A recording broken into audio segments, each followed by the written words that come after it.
também recebi uma notícia de que fez aniversário o professor Arrigo Raya, 107 anos.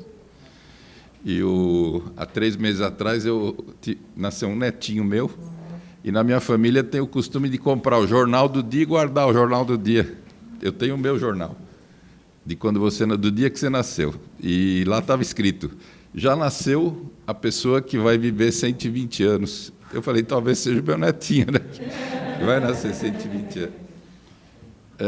Eu também sou da primeira metade do século passado, né? Eu nasci na primeira metade do século passado. Eu nasci numa época em que as coisas não venciam.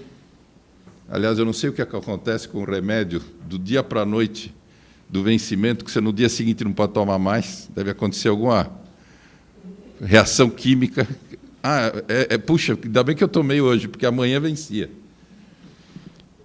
A gente não usava cinto de segurança.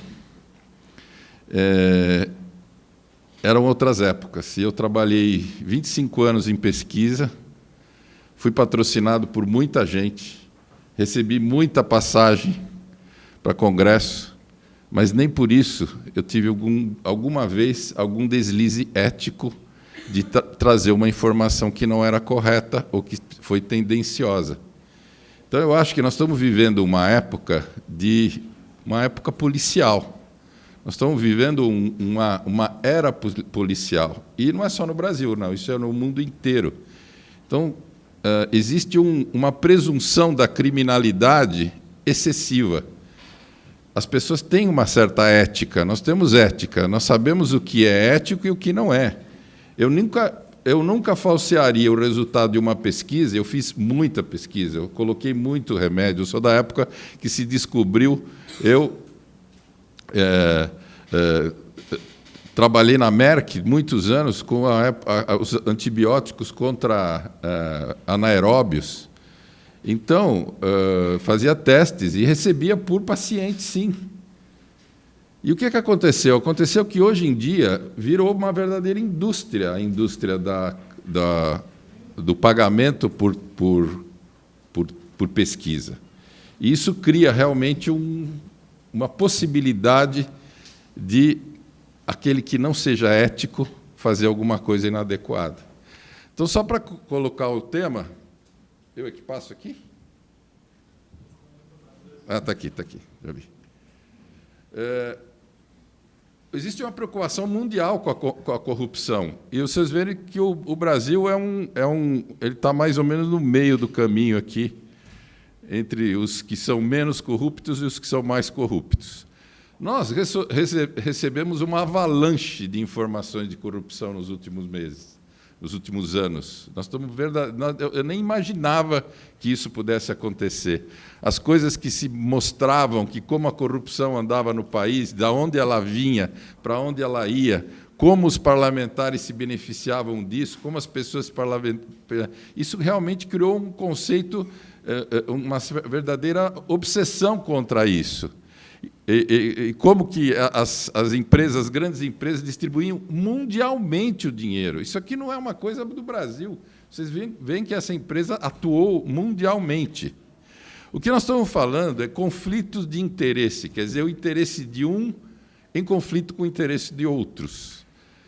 E os senhores veem que a lei contra o conflito de interesse ela é muito nova, é de 2013 essa lei. E o que fala essa lei? Essa lei fala, principalmente, da diferença entre o público e o privado. Conflito de interesse é a situação gerada pelo confronto entre interesses públicos e privados que possa comprometer o interesse coletivo ou influenciar de maneira imprópria o desempenho da função pública. Quer dizer, como se eu fosse mudar a minha decisão para um lado ou para o outro, dependendo do meu interesse e algum benefício que eu possa ter. Aí vem a ética. Quer dizer, se a pessoa não tem a ética, a possibilidade é muito grande, principalmente nos cargos públicos.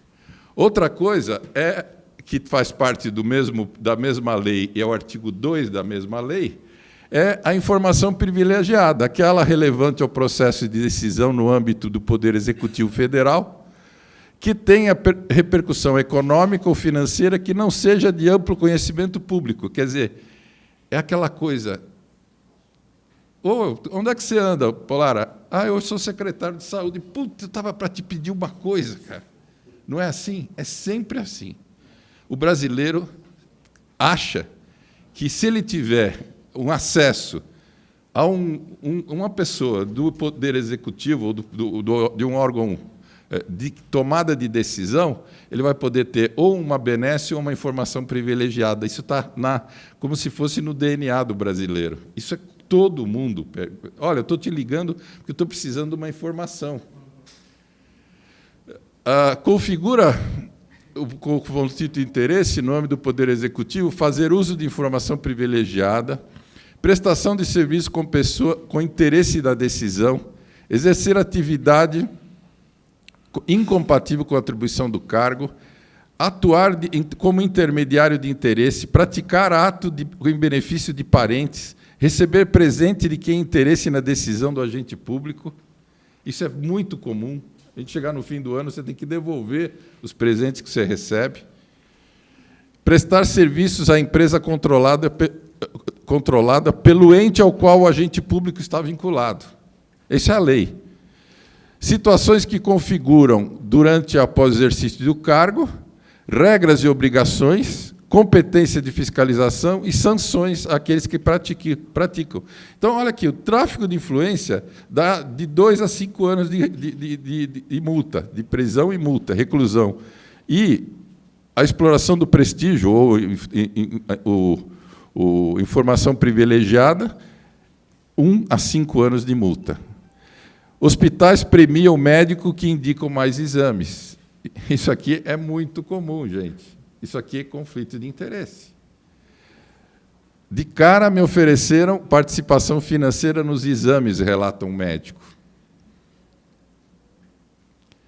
E existe uma coisa que eu acho extremamente triste, você ter que assinar um termo, quando você entra em alguns hospitais, dizendo que você não tem conflito de interesse. Quer dizer, nos últimos 5 anos, não recebi apoio financeiro da indústria farmacêutica ou de laboratório clínico ou de outras empresas. Nos últimos anos, não recebi valores em dinheiro de outras formas da indústria farmacêutica. Não sou funcionário, proprietário ou sócio cotista que possui ações de empresas médicas farmacêuticas. Quer dizer, é uma verdadeira caça às bruxas hoje em dia.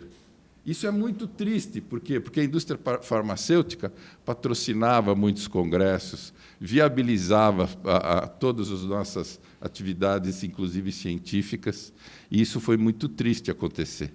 Porque eu acho que isso só pode ter vindo da concorrência. É a concorrência que faz com que se sinta incomodada de ver que algum médico importante está fazendo alguma coisa para algum concorrente dele. Então, em resumo, como é que a gente deveria dizer? Que o que nós vamos discutir é a decisão de fazer está na mão de quem? Quem que se beneficia com aquela decisão? E quem tomou vantagem na tomada de decisão? Então, é a relação entre quem se beneficia com quem toma a decisão de fazer numa questão de uma vantagem em alguma coisa para ser tomada. Então, era isso que eu tinha como introdução rápida.